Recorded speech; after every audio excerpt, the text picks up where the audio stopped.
Draft season is officially back because I am here with John Love, the Gridiron Scholar.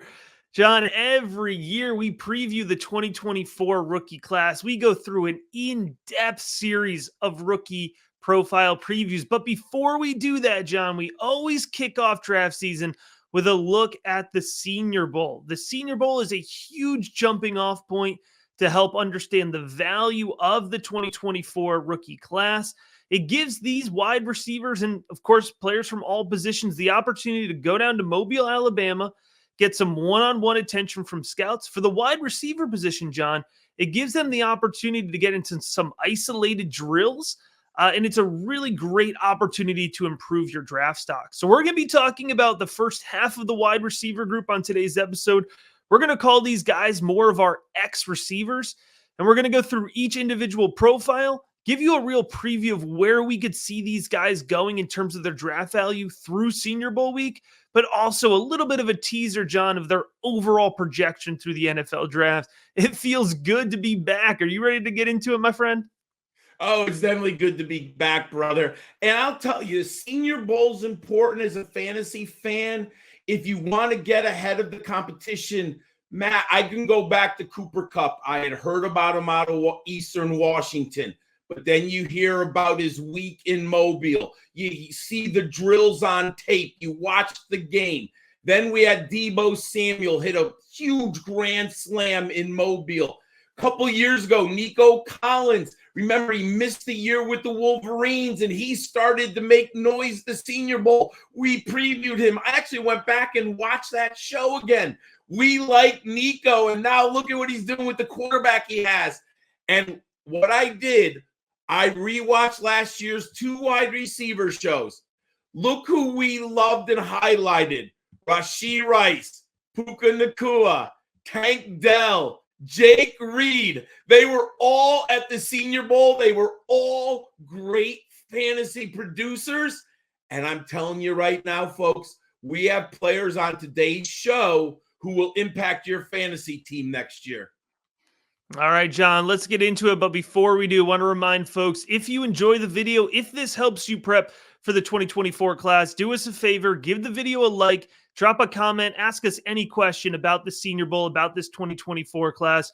We love to have that discussion back and forth in the comments. And of course, if you want to get in-depth access to our full rookie rankings here, the Rookie Big Board Discourse, personalized rookie draft advice, you can head on over to patreon.com/rookiebigboard and join the community. The link will be in the episode description. John, without further ado, let's get into a much highly anticipated, highly hyped wide receiver.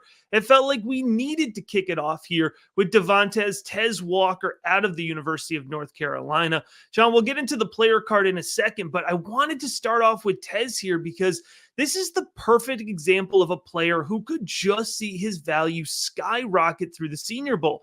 We're going to talk about his tape. There's plenty to like about his tape.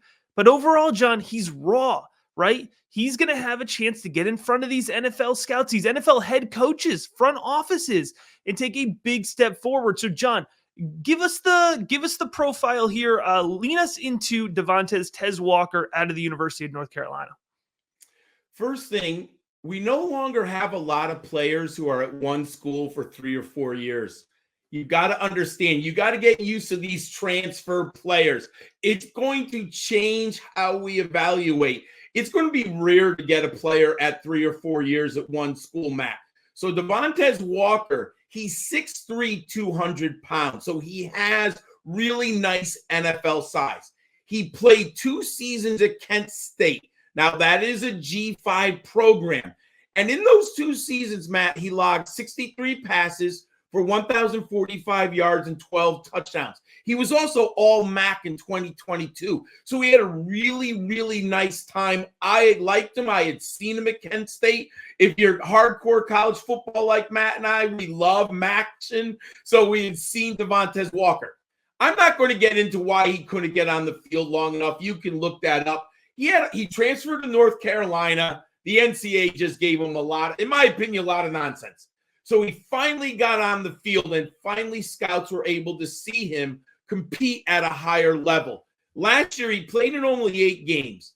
But, Matt, he was incredible in those 8 games. 41 receptions for 699 yards and 7 touchdowns. When I plug his numbers into my model, and you can look at it on the screen, there's a lot of things to really like about this young man. First thing I'm going to highlight, Matt, 16.8 yards per catch. Absolutely love that. He's a deep home run threat. He has the team dominator, 36% of the catches and yards. You can use him as an NFL team and pepper him with targets, which you can see at North Carolina a couple games this year. His ADOT, PFF ADOT, average depth of target down the field, Matt, I love this, 18.2. He is not running short routes, and I think you're going to talk about it, but one thing I loved on film, I love his deep crossers, Matt. Between 13 and 18 yards down the field, he's almost unstoppable on those deep crossers. Matt, what did your film study say about Tez Walker? Yeah, I think there's a lot to like about Walker. Now, I mentioned off the top, I think the Senior Bowl is important for him because I do think if you look at his route running, if you look at his overall game, John, it's a bit raw. And I think you can tell that he spent most of his college career playing at the G5 level. I thought he'd come back for another year of college, but I understand why he declared and why folks are excited about him.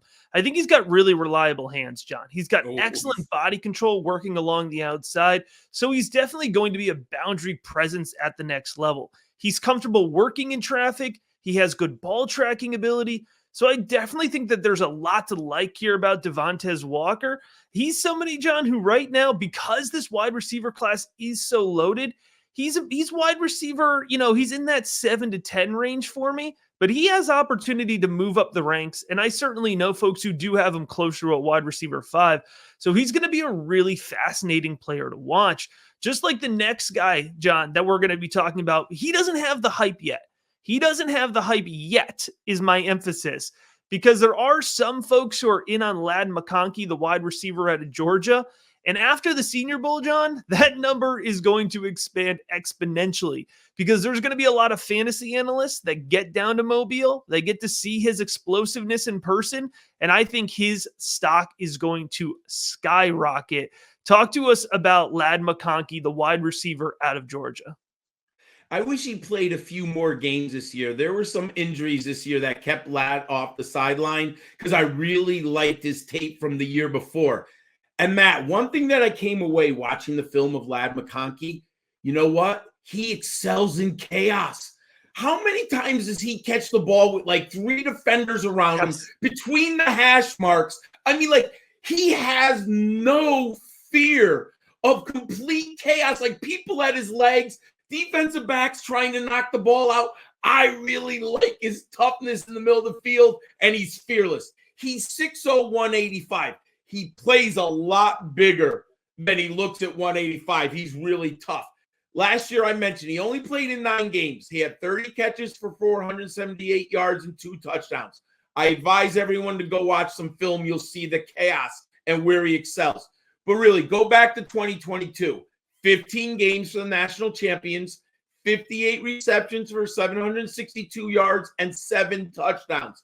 He was so good he earned second team All-SEC.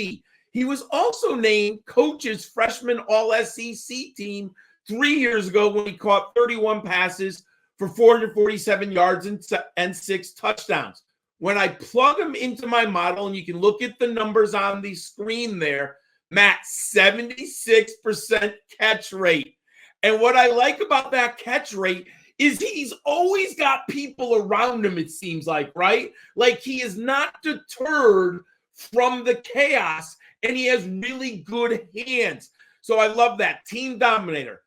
Put it into context. Of course, I would like to see it higher, but he happened to play with a player named Brock Bowers. And anyone who knows Georgia's football, they're not throwing the football 80 times a game. So I'm okay with that. I really like this young man. I can't wait to see him at the Senior Bowl, Matt.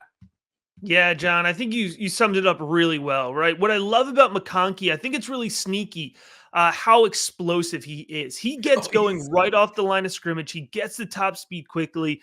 And you'll see it, John. He's creating space consistently through the plays. Now, I'm not knocking Carson Beck totally. And of course, he was catching balls from Stetson Bennett. I almost forgot his Yes. name already last year. But if you go back and you watch McConkey tape, you can see him reacting well to off-target passes fairly consistently. And you mentioned his ability to work in tight space, work in traffic. He is great at holding on to the ball through contact. So, John, we have good hands. We have the ability to separate, and we have the ability to be explosive and get to top speed, quickly. He's checking a lot of boxes, right? Oh, yeah. And I think, too, when an NFL team looks at him, they're going to look at a guy who's probably going to play in a flanker role at the next level, but you could move him inside. He could play off of the seam and be really effective. Georgia utilized him in that way throughout this season. So I think there's a lot of versatility here, and I think there's just a lot of upside to his game. So I think Ladd McConkey is going to be somebody who's very valued by NFL teams. And again, somebody who's going to catch the eye of a lot of folks down in Mobile. John, the guy who caught my eye more than anybody else in my initial scouting review of the wide receivers, and I think I'm up to 25 or 30 of them now, is the guy out of South Carolina, Xavier Legette. John, this guy is a dude. When I heard that he was going to the Senior Bowl, it was a little, bittersweet. It was validation because I think that he's a great prospect. I think he's got round one potential. But I was hoping, John, the secret would stay, under wraps a little bit longer here because his value is just going to explode here over the next couple months. So tell me what you got here on Xavier Legette, the wide receiver out of the University of South Carolina. In my book, he rose as high as anyone this year throughout the process. I'll be honest, he wasn't on my radar, and I was interested in Antoine Wells at South Carolina, who just could not get on the field this year. So between studying Spencer Rattler and then just hoping Antoine Wells gets on the field, I end up watching a lot of Xavier Legette early in the season. And Matt, he's an interesting prospect. He is 6'1", 217, and he looks and plays at 217. He is all man. Now, if you're looking at the early breakout, told me he was 6'4", 235, I'd believe you, honestly. Yeah, I mean, he looks huge. Like, it's well sculpted. If you're early breakout, Matt, he's not going to be your guy because he graduated high school in 2019. And basically, I look back, he played quarterback in high school. He rushed for over 1,800 yards, and he passed for 887. So I kind of understand why he probably didn't play quarterback at the college level. So that might explain some of the reason why it took him time to make an impact. What I do like in his profile, he played on special teams as a freshman. So South Carolina made an effort to get him on the field. During his career, he returned 29 kicks for 767 yards and a touchdown. So what I see is an explosive, high-end athlete with incredible strength, Matt. And this year, he was just awesome, Matt. 71 catches. And South Carolina wasn't great. And Matt, literally, he was the offense at times. Like, they had no running game. I actually was looking at their runners and looking at the stats. I'm like, oh, my God, the running game's even worse than I thought. He had 1,255 yards and 9 touchdowns. He earned second team All-SEC. This I found interesting in one of the databases. He was tracked at 22.3 miles per hour, which was the third fastest all season. And Matt, I will say this. He looks it on film. When he gets in the open field, he doesn't get caught much. At least I didn't see him get caught from behind. And you can look at the stats on the screen, everyone. There's some very interesting things that are, when you look at the numbers here, he averaged 14.8 yards per catch, and his ADOT was 13.8. But you look at his receiving yards per team pass attempt, Matt, 3.05. And you know why? His yak yardage. When you watch him, Matt, how often does he take like a 10 or 8 yard catch and then go 30 yards with it or go for a long touchdown? He is awesome in space with the ball in his hands. Matt, an exciting player. He might go on day 2. Yeah, I think Leggett has a chance to go day one, to be completely honest with you. Oh, I mean, and it's a stacked class, but this guy, John, is a boundary monster. And for folks who've been, watching the rookie big board, 3, 4, 5 years now, I normally don't get overly excited about these guys, these contested catch guys. But Leggett is so much more than your traditional contested catch guy. He has great vertical athleticism. He'll separate before the catch point. He has a great catch radius. He's got an awesome wingspan. He matches that with ball tracking, John, reliable hands.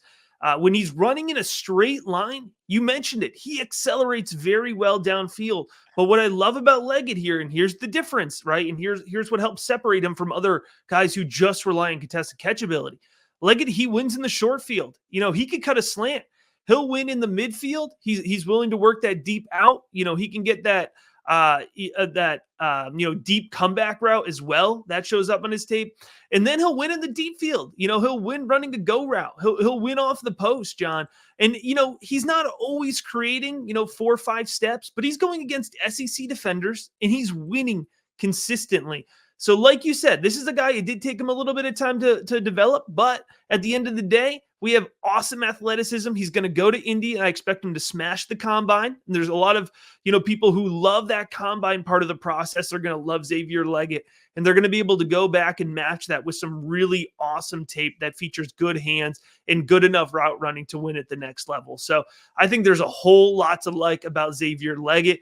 So John, between Legette, Tez Walker, Lad McConkey, man, that is enough reason to lock in on the Senior Bowl wide receiver group themselves. And now we're going to dig a little bit deeper, John. We're going to go into some depth of the class, okay? Because we know the rookie big board, we go deep, we cover everybody, right? We already have 50 plus scouting reports finished over at patreon.com/rookie big board. So let's get into somebody, John, who's probably more of a day 3 type prospect, but is definitely getting a lot of attention, I think, especially through fantasy circles. And it's probably more than just the family name here, John. But let's go to the other USC out there in Southern California and talk about Brenden Rice, the wide receiver out of USC. Yes, he is the son of the all-time great, my best receiver I've ever seen in my lifetime, and NFL Hall of Famer Jerry Rice. He's 6'3", 210 pounds. He's not his father. And don't analyze him or think about him in those terms. It's just not a fair analysis. They're different players. I believe they have different skill sets, but he is a fascinating prospect. I agree with you. I right now have a 5th round grade. I do think he'll be drafted on day 3. He's worth bringing into your program. He originally enrolled at Colorado before he transferred to USC. In 2 seasons for the Buffaloes, he logged 27 catches for 419 yards and 5 touchdowns. Nothing that blew you away, but Matt, if you remember, and our listeners, Colorado was in a bad state of affairs when Brenden Rice was there. So he ends up joining the Trojans, and he has garnered a lot more interest in the scouting and the fantasy communities. He's been better. Put aside anything else, he's been pretty good. Last year, Matt, he established career best with 45 catches for 791 yards and 12 touchdowns. He was a little, from a fantasy perspective, a little bit of hit and miss. If you got the touchdowns, you had a good fantasy day. If you just got like 4 catches for 70 yards, it was okay. He did average 17.6 yards per catch. They take deep shots with Rice down the field, but he does have Caleb Williams throwing him the football. Now, when you look at those stats there, in context always matters. Team dominator is not going to happen with Lincoln Riley, Matt. We've done enough Lincoln Riley wide receivers over the years. He's going to spray the ball around. He's going to give different people opportunity. So that's all right in context. His catch percentage is concerning, and I saw some drops on tape. 64% when you have Caleb Williams throwing the football to you. I would expect a little bit higher. I don't love his hands. Yards per catch overall in his career is nice, 16.4. And USC threw the ball to him deep with an A dot of 15.1. I do like him, Matt. What do you think? Yeah, I think there's things to be attracted to from his film review, right? You look at his ability to play along the boundary. I think he plays with good body positioning. There's some examples of some really good ball tracking going on there. I think an NFL team, I know it's not, super exciting for fantasy football, but I think an NFL team is going to look at his physical blocking ability, his willing run blocking tendencies, and I think they're going to be excited about that. He does have a good frame, John. He's able to extend it. Sometimes these guys have good frames and they don't use it. I think he uses his frame well. Part of that goes back into body positioning. So I think that there's, things to be interested in with Rice. I will say I don't think he separates at the level that I would appreciate. You could see him getting jammed up fairly often in his tape, which is definitely something that is a red flag for me. But, what's great, John, is we only get to watch so much tape, right? And especially of a guy like Brenden Rice, who, maybe he's getting 6-7 targets in a good game. So having the ability to see Brenden Rice in isolation drills, one-on-one against defensive backs at Mobile, that's going to give us a really good opportunity to see, is there more here? Can we put him on the sleeper radar, or do we just kind of let him fade off? That's going to be that's what a big thing about Mobile is, not only being able to see the top guys we're excited to see, but let's look at the depth here. Who's going to show us some signs that they might be one of these sleeper type guys where even if they are drafted in the 5th, 6th, 7th round, they could turn some fantasy upside. John, the next guy that we're going to talk about is somebody who I think does have some fantasy upside. I was pretty impressed when I watched his tape, more than I expected to be. And I got some glimpses of him live this year, and I liked what I saw then too. That's going to be Ricky Pearsall, the wide receiver out of Florida. I have to admit, I was more impressed than I thought I would be also, Matt. And, Florida was a weird team. They bring in Graham Mertz. So I had my real serious questions about the Gators passing game entering the season. I did like their running game, but I was concerned about their passing game. But you know what? Ricky Pearsall showed me a lot. And I'm going to say this, and you're going to think I'm crazy, everyone who's watching. Graham Mertz was good this year, folks. He wasn't that bad. Yeah.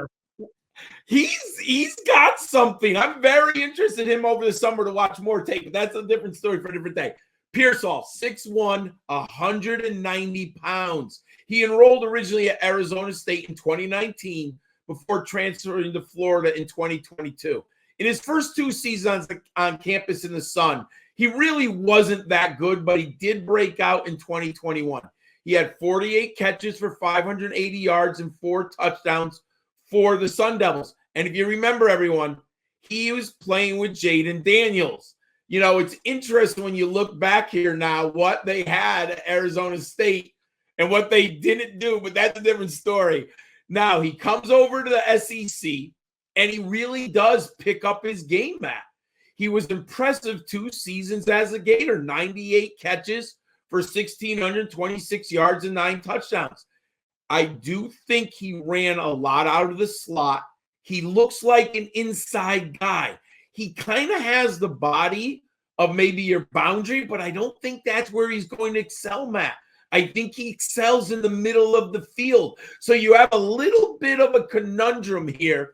And then if you look at the stats on the board, and this is why I like to dig deeper, you do have a few warning signs here. I like the 15.2 yards per catch, but when you dig deeper, his ADOT is 11.1. He had a lot of short passes, a lot of quick screens. I do see him on some jet sweeps and stuff like that, quick pitches. So there were some manufactured touches for him. That's why I tend to think he's not a classic boundary. I think he'll excel in the middle of the field, but he does have a nice team dominator. I like that a lot. And his catch percentage is good. I'm very interested one-on-one in Mobile. How does he do on the outside? Can he get separation if those corners are bumping him and he's got to run an outside of the hash mark route? Matt, what do you think of this young man? Yeah, I got to tell you, when I was watching Pearsall tape, I saw a player who's explosive.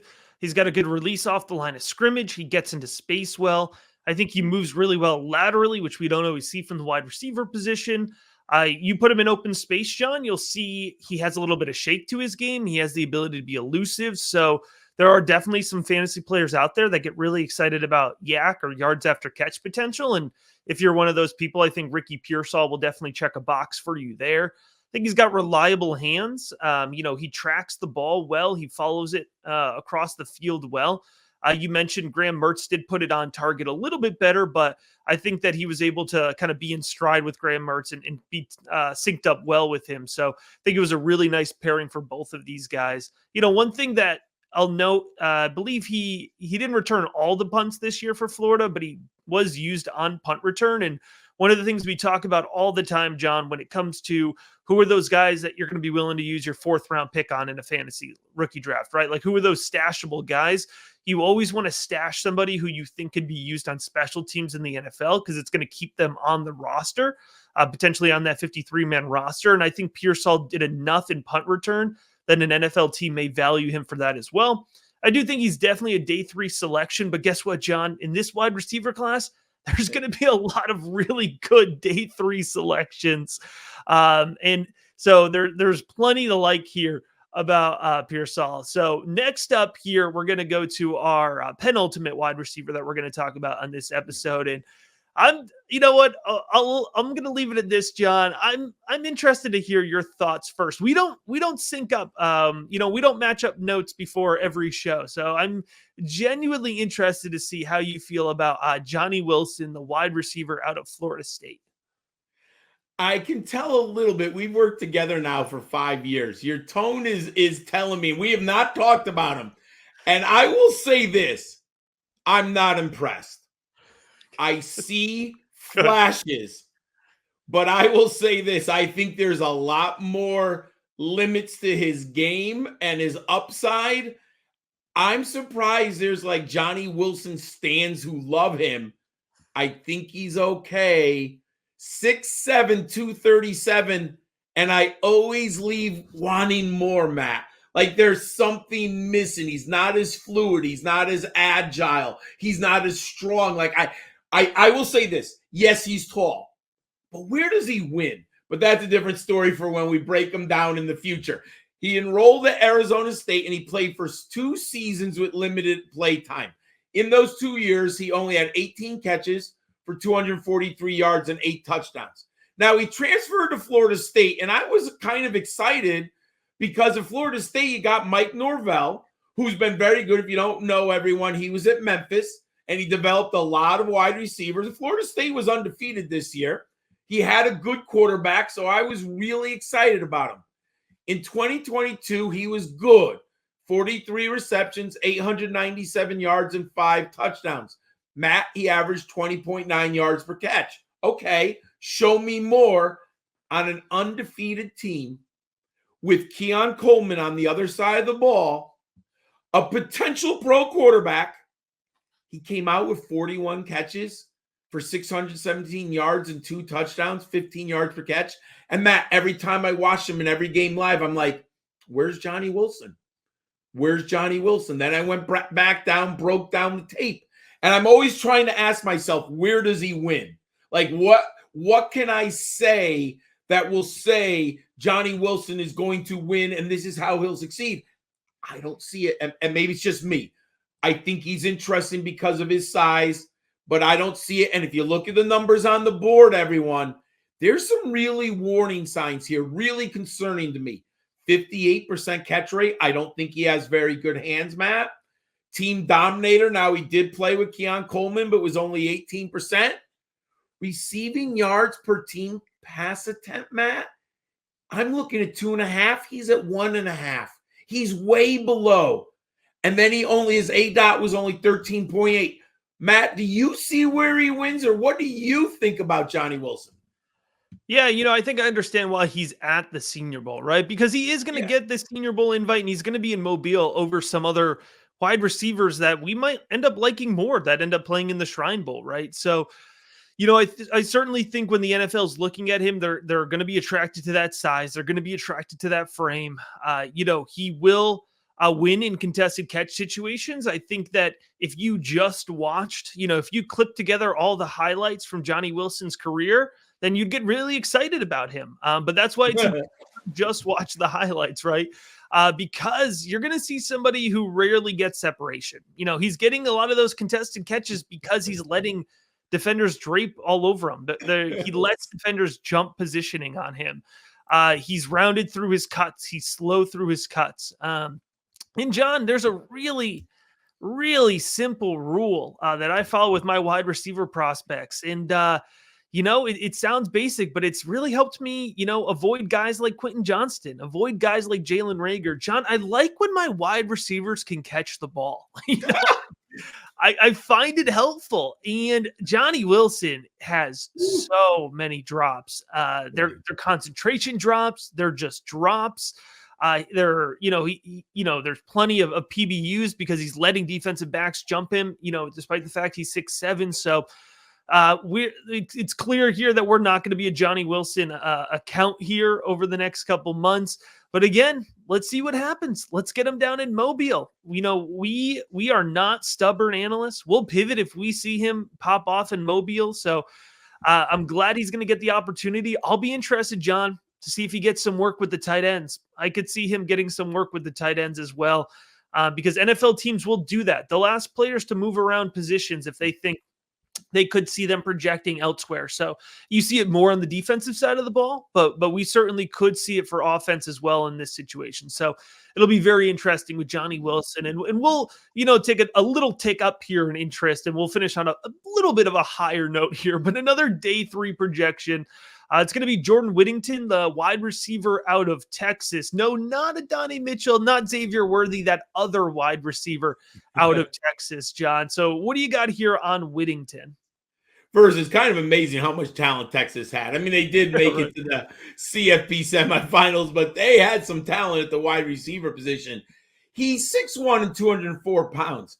Unlike most of the players in this year's draft, or many, he did not transfer. He's been at Texas his whole time. Now, he converted from running back to wide receiver once he joined the Longhorns. He had been mostly running back in high school, and you see the size, and you can kind of understand. He had a redshirt season in 2020, and he did not see many targets his first 3 seasons on campus. But in 2022, he played in 13 games. He had 50 receptions for 652 yards and a touchdown. So he kind of popped up on my radar. I think I drafted him in a few best ball teams. I did know he was probably 3rd in the pecking order at the Longhorns, but I had hoped for a little bit more. Last year, considering how good this offense was, he only had 42 receptions for 505 yards and a touchdown. He is a smart young man. He's been named first-team academic All Big 12 in 2020 and 2021. And there are things to like. There are things to like about Jordon Whittingham. But, Matt, there are in his stats on the screen some very concerning numbers. Look at his ADOT, Matt. 7.3. I don't remember. They are throwing the ball to him literally so often, like dump offs. You can see Quinn Ewers looking through his progressions, and Jordon Whittington is the last guy on the progression, kind of almost acting like a halfback. And then they just run a lot of quick screens, a lot of outs on him. Receiving yards per team, pass attempt 1.06, yards per catch 12.5. He hasn't done a lot with what he has been given. This is an opportunity for this young man at the Senior Bowl to open some eyes. Let's see what he does on some drills where he has to run deeper routes. Because as the 3rd receiver, it could be Steve Sarkisian's offense, right? When you have so much other talent, maybe they're running the deep routes. So I can't say the kid can't do it, but the young man hasn't done it on tape. What do you think, Matt? Yeah, I think when you look at Whittington, right, you're going to see a good set of hands. He was catching anything that was thrown his way. You're going to see somebody with quick feet. He can get some yards after the catch for sure. He's physical after the catch. I appreciate that. He's willing to lower his shoulder, get a few extra yards. I think he maintains fairly good contact balance. But like you said, John, it always seemed like it was this awkward usage of Whittington because they were essentially using him as like a gadgety type. A lot of the targets were in the flat, quick slants. It was a lot of short stuff. And so when you look at him and you try to figure out his projection based on that, is he going to be a 205-pound slot at the next level? Or is it really just this idea that you had these explosive wide receivers on the outside with Xavier Worthy, Adonai Mitchell, and then of course you had Jatavion Sanders playing tight end too, and he's taking most of the targets over the middle because he's very talented as well. But if you've been following the career of Whittington, over the last couple of years, it's always been like, we're waiting for it to be Whittington's turn. And there were injuries and there was a variety of circumstances, coaching changes over his time at Texas. But, it seemed like we never saw the full fruition of what Jordon Whittington could be, despite the fact that he's been a guy on our radar for a long time now. So I am excited to see him in Mobile. I'm excited to see him, like you said, with that opportunity to be used in a different way. And it's not even that Sarkisian used him bad. He just may not have needed him in that same way. Right. So we're not knocking Sark on this. We're just saying that in a new context, sometimes that could really help these guys shine. So I'm excited to see Whittington, John, and Mobile. I'm excited to see all 6 wide receivers that we talked about on this episode. And I'm excited to talk about the 7+. We're up to 7 more. We may have even more than that by the time we get to next week's recording. But we will go into the other half of the wide receiver group in next week's recording, breaking down that half. And John, as a little bit of a teaser, I know we talked about a lot of big names this episode, but we did not talk about the player who is my early wide receiver sleeper favorite, that 3rd round juicy value type guy. He's going to be in next week's episode. So that's your teaser. You're going to want to make sure if you're watching here that you're subbed on YouTube. If you're listening, leave a 5-star review. Those have been flowing in. We appreciate it. And like I said, like the video if you're watching, leave us a comment. We love to have that discourse back and forth, and we'd love to have you join us over at patreon.com/rookiebigboard. Get in on the updated in-depth rookie rankings. Nobody's going into more detail. Nobody's got the more active Discord talking about this 2024 class already. This is the time to get in and get ahead of your league mates. Thanks for watching, everybody.